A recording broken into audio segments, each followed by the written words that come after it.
Well, the dust is still settling from day 40, y'all. You can't even go online and find a lot about what we did because a few people take a couple of days off. We work that staff pretty hard. Many of them take the first few days of this week, since we ended on Friday, and go back to their families and try to catch up just a little bit as well. So, while I may know what came out of the House, it's often hard to know what came out of the other chamber and what may be awaiting the governor's signature totally. But I'm told that by Friday, which is tomorrow, if not by Monday, that a lot of that information will be easier to find on the legislative websites. I want to give you a little recap of day 40, though, because everybody says, oh, that crazy day, they wait till the last minute to do everything. Why in the world do they do it?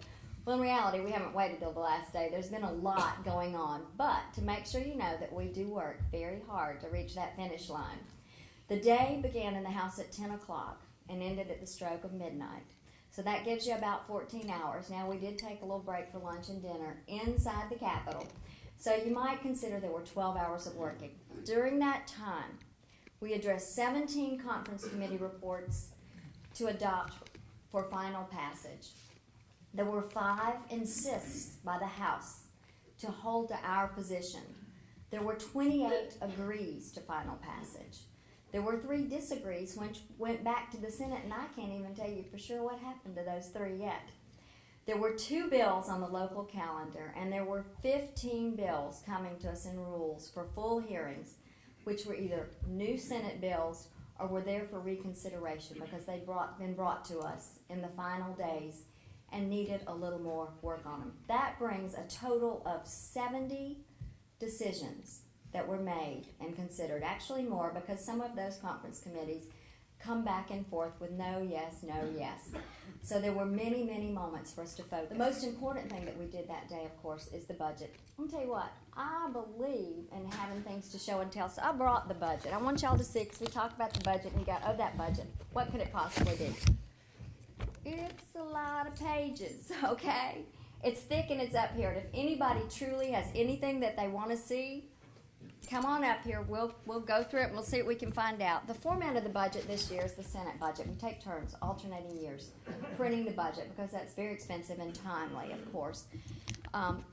But the budget is a little different format. It may take me a few minutes to find something if you want it, but I mean that. I would love to. And if not today, if you want to call me about something that you want me to dig into it and try to find it out, I'm sure Barry feels the same way. And I'm going to tell you what a privilege it is to work with Barry Loudermilk. He was there 2 years before me. He holds some very revered positions. And we do try to work together and talk to each other constantly on things that particularly involve Floyd County. Few things that are in the budget, though. Came out in the end, $18.6 billion. That's $3 billion less than last year. That's a lot of money. That's a lot of things to pull out of a budget that you would hope. That's 15.5% less tax collections that came in 2008. But there were some good things that held in the budget. There were some issues that were tightened and were tucked, and some that were even cut away that perhaps needed to be reconsidered. And they will come back in their right time and in a better fashion, hopefully.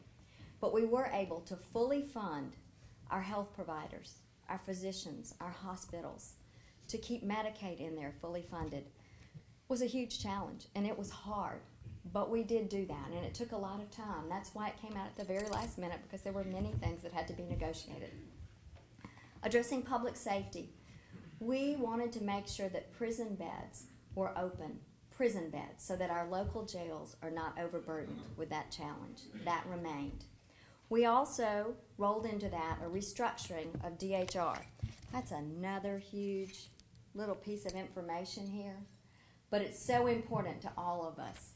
The divisions that were made there, I think, are very important, and this budget allows, as well as the bill, allows for the dollars to follow each of the new departments to try to achieve over those deficiencies and to try to make sure that we are working very effectively.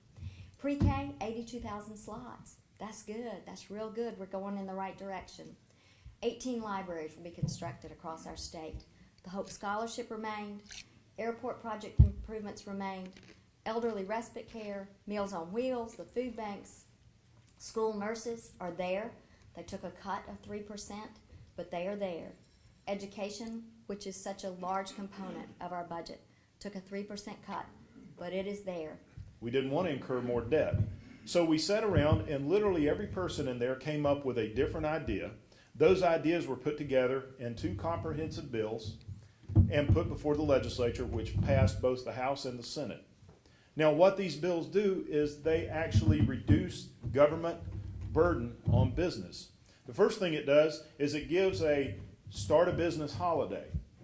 Now, this is probably the simplest of all the provisions. We always have the sales tax holiday, and we've seen how popular that is. We said, why don't we have a start a business holiday? For a year, we waive all of the state fees for starting a new business or renewing your corporation.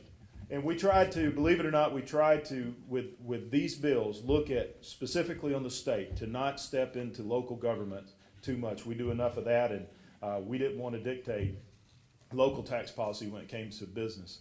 But we truly believe that this is going to establish Georgia in a position that when the recovery happens, we'll be able to recover quicker.